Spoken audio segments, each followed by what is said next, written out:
Welcome to Spoken Injustice, where we put the criminal justice system in the dock. In today's video, we will look at the evidence given by Mr Atkinson KC to the Post Office Horizon IT inquiry to learn more about the tools that are available to investigators and prosecutors to ensure a just and fair application of criminal law, and how this may apply to private prosecutions. As previously stated, Spoken Injustice aims to shed light on deficiencies within the criminal justice system with a specific emphasis on wrongful convictions stemming from private prosecutions. Private prosecutions can introduce unique challenges and potential biases into the criminal justice system process, particularly as financial and business-related factors may take precedence over the pursuit of justice. Our overarching goal is twofold. First, to address the systemic issues within the criminal justice system that may lead to such wrongful convictions, and secondly, to identify solutions for those innocence claims that currently cannot be remedied due to the inadequacy of currently available processes for direct appeals or criminal case review commissions referrals. To achieve this goal, we have instituted criminal proceedings against an unusual accused, that is, the criminal justice system, who we have placed in good tradition in the dock. Our trial is in full swing, and several witnesses have already been called upon to give evidence. It is in this context that we seek today to call upon Mr Atkinson KC as our expert witness. His evidence will be heard by way of reference to his expert report provided to the Post Office inquiry. Essentially, and I am simplifying here for the purpose of this video, Mr Atkinson KC told us first that both private and public prosecutions should ensure the fair, reasonable, and consistent application of criminal law. Particularly, he said that it is important to ensure that the application of the criminal law to individual citizens is not oppressive, unjustified, or misconceived, but it is instead fair, reasonable, and consistent. Secondly, he told us that there are codes issued by statutes and other forms of directly applicable and mandated guidance in place to ensure that procedures employed and decisions taken by those investigating and prosecuting are fair, transparently auditable, and accorded with the interest of justice. He also told us that there are several actors involved when bringing a prosecution. These are investigators, disclosure officers, and prosecutors. They each have specific roles, attracting specific duties which they must fulfill within the boundaries of those statutory codes and mandated guidance. He added that given the complicated nature of those codes and guidance, it is essential that those actors receive training, instructions, and guidance at each important stage of their duties. the investigator's duties are mainly concerned with conducting a criminal investigation, which is described under Section 22 of the Criminal Investigation Act as an investigation conducted with the view to it being ascertained whether a person should be charged with an offence or whether a person charged with an offence is guilty of it.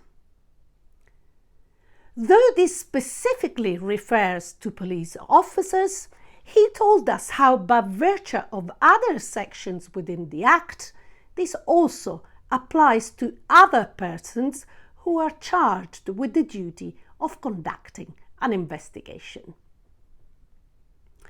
In the course of their investigations, they must comply with the Police and Criminal Evidence Act and its codes in relation to any searches, interviews, arrests, etc. They are also required under the Criminal Procedure and Investigations Act to identify and follow all reasonable lines of inquiry, whether these points towards or away from the suspect. Similarly, under the same Act, once inquiries are carried out, investigators are required to retain and record all the relevant material acquired as a result of those inquiries. Of this material, then, some is used as evidence. However, the duty to retain and record material extends also to material that is not used as evidence, but is nonetheless relevant to the investigation. This is referred to as unused material and is generally compiled in a schedule referred to as unused material. There will generally be two sets of schedule, one for sensitive and one for non-sensitive material. Sensitive material is material that, if disclosed, will give rise to a real risk of serious prejudice to an important public interest. For example, material relating to the identity or activities of informants or undercover police officers or witnesses or other persons supplying information to the police who may be in danger if their identities are revealed. Another example is material revealing directly or indirectly techniques and methods relied upon by a police officer in the course of a criminal investigation. For example, covert surveillance techniques or other methods of detecting crime. Once the material has been recorded and retained by the investigator, this is then passed on to the disclosure officer, who will examine the material and consider whether there is any material which might reasonably be capable of undermining the case for the prosecution or assisting the case for the accused.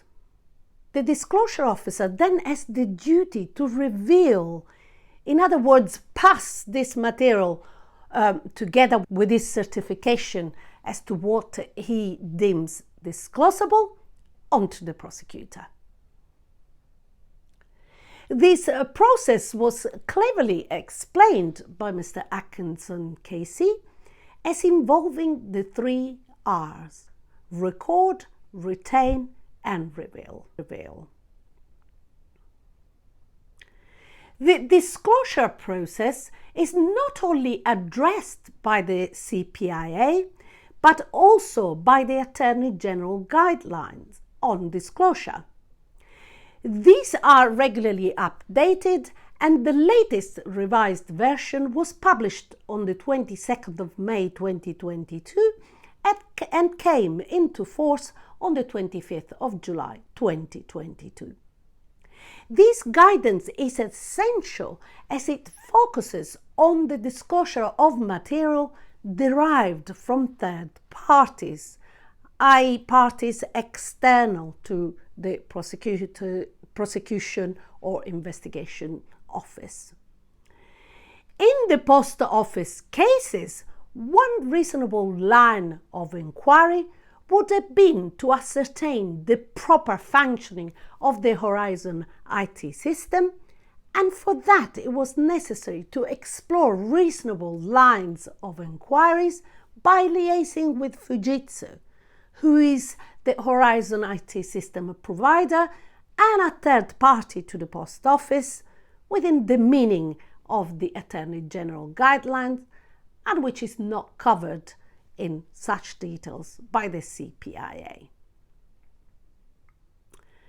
In relation to prosecutors, Mr Atkinson KC told us that in the Divisional Court decision in the case of the Crown K and Leeds Magistrates Court, Judge Sweeney observed at paragraph 23 that a private prosecutor is subject to the same obligations as a Minister for Justice as are the public prosecuting authorities. They have the same duties, including the duty to ensure that all relevant material is made available both for the court and the defense. Citing various sources and principles, Mr Atkinson KC told the inquiry that it is a well and long established principle that advocates and solicitors who have the conduct of private prosecutions must observe the highest standard of integrity, of regard for the public interest, and duty to act as ministers for justice in preference to the interest of the client who has instructed them to bring the prosecution, owning a duty to the court to ensure that the proceedings are fair. As per the role of prosecutor, this more specifically involves first the charging decision making. In so doing, Crown prosecutors must comply with the Code for Prosecutors by statute, by power of the Prosecution of Offence Act 1985. Though this does not specifically apply to others outside the CPS, some prosecuting agencies such as DWP, Environment Agency and HSE voluntarily submitted themselves to it. Mr Atkinson KC told the inquiry that the Post Office also referred in his policies to the Code for Prosecutors. This made the code applicable to the Post Office Prosecutors too. Essentially, the Code for Prosecutors directs prosecutors that in their charging decision role, they must apply a two-stage test. They must satisfy themselves that there is sufficient evidence for a realistic prospect of conviction. This means that a jury or a bench of magistrates properly directed in accordance with the law will be more likely than not to convict the defendant of the charge alleged. In this first stage, the prosecutor determines whether the evidence before him or her is admissible, credible, reliable, and whether further reasonable lines of inquiry should be pursued. And if he or she so believe, then they must direct investigators accordingly. This process should remain under review, and the prosecutor should ensure that this test is met throughout all stages of the prosecution. Once satisfied of the sufficiency of evidence, the prosecutor must then determine whether it is in the public interest to prosecute. The Director of Public Prosecutions guidelines give specific examples of factors which should be considered when determining the public interest.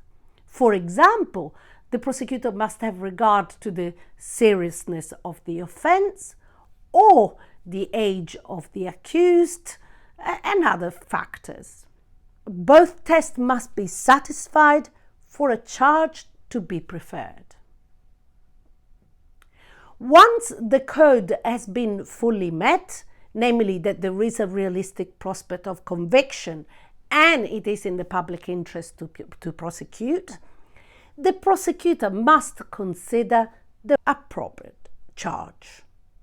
Mr Atkinson KC told us that this may not necessarily always be the most serious.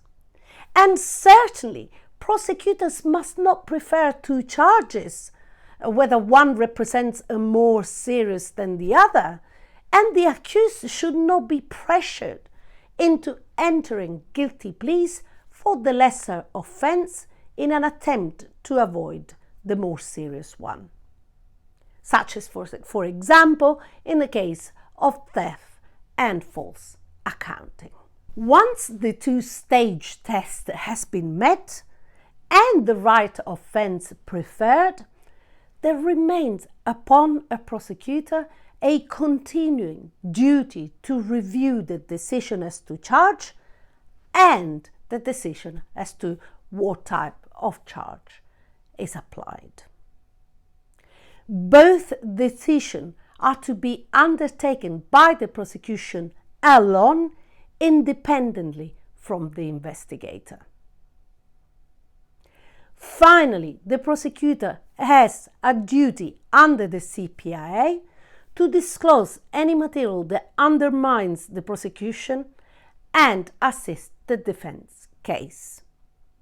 This includes sharing any material that not only undermines the prosecution case, but also that potentially assists the defense in, for example, building an abuse of process argument.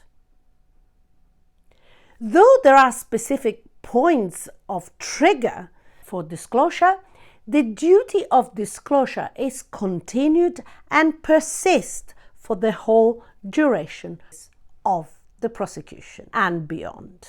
There is also upon prosecutors a duty of candor, especially in cases where prosecutors make applications ex parte, meaning without the presence of the defense. This, for example, occurs when the prosecution applies to the magistrate's court in cases in which prosecutions are initiated by way of summons. A duty of candor requires the prosecution to disclose to the magistrate's court any material that undermines its case. In the case of the Post Office specifically, Mr Atkinson looked at various protocols, policies, guidance and training material in use at the relevant period to the inquiry, and in short found that the Post Office overall guidance, policies and training material, though referred investigators and prosecutors to the correct applicable statutes and codes, there were not explicit, specific and clear instructions as to what it was required of them and how they were in practice to achieve compliance to the various statutes and codes. There was inconsistent compliance to PACE and no compliance at all to the CPIA, particularly in relation to the duty to record, retain and reveal, and the duty to pursue all line of inquiries, including those that might exonerate a suspect. Mr Atkinson KC said that reliance of the computer system should have been raised by the Post Office as a matter of course, as a reasonable line of inquiry, even in the absence of this being raised by the suspect. And also another reasonable line of inquiry would have been to follow the money, which is a standard basic investigative approach. It should have been checked whether this money had gone. This would have led the Post Office away from the suspect and back to possible computer failures. He also found that the fact that the Post Office was the victim, the prosecutor, and the investigator carried the risk that any prosecution would be taken in response to financial and business-related factors rather than in accordance with public interest and in the overarching interest of justice. He also found that throughout the relevant period to the inquiry, there was no clear delineation of separation of roles between prosecutors, disclosure officers, and investigators. In fact, in all cases, the investigators and the disclosure officer was the same person. Also, the same department was responsible for deciding whether to pursue disciplinary or criminal prosecutions against an employee suspected of stealing. Yes, you've heard correctly. HR was involved in making prosecutorial decisions. Separation of role is paramount in safeguarding prosecution independence and to ensure that criminal law is applied fairly, reasonably, and consistently. Supervision of third parties' audits of the investigation of a criminal offence and instigation and conduct of criminal proceedings, though considered critical, was not carried out at the Post Office, at least as far as the relevant period for the inquiry is concerned. The Post Office is not the only prosecutor that fails to apply codes and guidance, as it happens, for example, in the case of Mr. Green. Mr. Green was arrested by police on instruction of the RSPCA, who prosecuted his capacity of private prosecutor.